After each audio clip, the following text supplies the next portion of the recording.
ಯಾವ್ದೋ ಒಂದ್ ಹೆಣ್ಮಗಳು ಅರ್ಧ ಮುರ್ಧ ಬಟ್ಟೆ ಹಾಕೊಂಡು ವಿಡಿಯೋ ಮಾಡತ್ತಂದ್ರು ಆ ವಿಡಿಯೋ ಕೊನೆ ಗಂಟ ನೋಡ್ತೀರಿ. ಇದು ನೋಡ್ಲಕ್ ಏನಾಗದ, ಈ ವಿಡಿಯೋ ಸ್ಕಿಪ್ ಮಾಡಲ್ದಂಗ ನೀವು ನೋಡ್ಬೇಕು. ಯೋಗಿ ಆದಿತ್ಯನಾಥ್ ಅವರ ಸ್ಟೇಟ್ ಅಲ್ಲಿ ಒಂದು ರೇಪ್ ಆಗಿರ್ತದ. ಯೋಗಿ ಆದಿತ್ಯನಾಥ್ ಅವರು ಆ ಹೆಣ್ಮಗಳಿಗೆ ನ್ಯಾಯ ಕೊಡಿಸ್ಲಾಕ ಏನ್ ಮಾಡ್ತಾರಂದ್ರು, ಯಾವುದೇ ಜಾತಿ ಧರ್ಮ ನೋಡದೆ, ಯಾವುದೇ ಪಕ್ಷ ನೋಡದೆ ಡೈರೆಕ್ಟ್ ಆಗಿ ಅವ್ರಿಗೆ ಎನ್ಕೌಂಟರ್ ಮಾಡ್ತಾರ. ಆದ್ರ ನಮ್ಮ ಉತ್ತರ ಕರ್ನಾಟಕದಾಗ ಬರೋ ಒಂದು ಜಿಲ್ಲೆ ಬೀದರ್, ಅದರಲ್ಲಿ ಒಂದಲ್ಲ 2 ರೇಪ್ ಆಗ್ಯಾವ. ಆದ್ರ ನಮ್ ಸರ್ಕಾರ ಏನ್ ಮಾಡ್ಲತ್ತದ? ಬೈ ನಿನಗ್ ಗೊತ್ತಿಲ್ಲ, ನಿದ್ದೆ ಮಾಡ್ಲತ್ತದ. ಹೌದು, ನಮ್ ಸರ್ಕಾರ ನಿದ್ದಿನೇ ಮಾಡ್ಲತ್ತದ. ಟೈಮಿಗೆ ತಕ್ಕಂಗ್ ಊಟ ಮಾಡ್ತದ, ಟೈಮಿಗೆ ತಕ್ಕಂಗ್ ನಿದ್ದೆ ಮಾಡ್ತದ, ಟೈಮಿಗೆ ತಕ್ಕಂಗ್ ಅವ್ರ ಮನೆ ಕೆಲಸ ಮಾಡ್ತಾರ.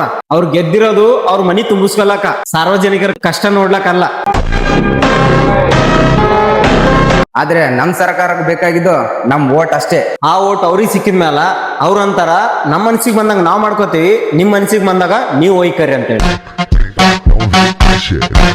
ನಮ್ ರಾಜ್ಯದಾಗ ಎಷ್ಟೋ ವಿದ್ಯಾರ್ಥಿಗಳ ಜೀವನ ಹಾಳಾಗ್ಲತ್ತದ. ಇಡೀ ನಮ್ ದೇಶಕ್ಕೆ ಅನ್ನ ಹಾಕೋ ನಮ್ ರೈತರ್ನು ಬೀದಿಗಿಳಿಲತ್ತಾರ. ಸಾವಿರಾರು ಹೆಣ್ಮಕ್ಳ ಮೇಲೆ ಅತ್ಯಾಚಾರ ಆಗ್ಯಾವ. ಆದ್ರ ನಮ್ಗ ಆಳ್ವಿಕೆ ಮಾಡ್ತಿರೋ ಸರ್ಕಾರ ಏನ್ ಮಾಡ್ಲತ್ತದ? ಆದ್ರೆ ನಮ್ ಜನರ ಆ ಸರ್ಕಾರ ಈ ಸರ್ಕಾರ ಅಂತ ಭೇದ ಭಾವ ಮಾಡ್ಲತ್ತಾರ. ಸರ್ಕಾರ ಯಾವ್ದೇ ಇರ್ಲಿ, ಆದ್ರ ನಮಗ್ ಬೇಕಾಗಿರೋದು ನಮ್ ನಾಡ ರಕ್ಷಣೆ ಅಷ್ಟೇ.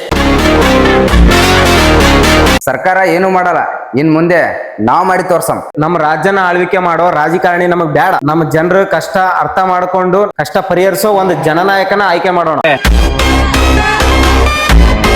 ನಮ್ಮ ನಾಡಿನ ಬದಲಾವಣೆ ನಮ್ ಕೈದಾಗ ಇರ್ತದ. ಆದಷ್ಟು ಎಲ್ರು ಒಂದು ಒಳ್ಳೆ ಉತ್ತಮ ನಾಯಕನ ಆಯ್ಕೆ ಮಾಡ್ರಿ. Justice for Shobha Ranade.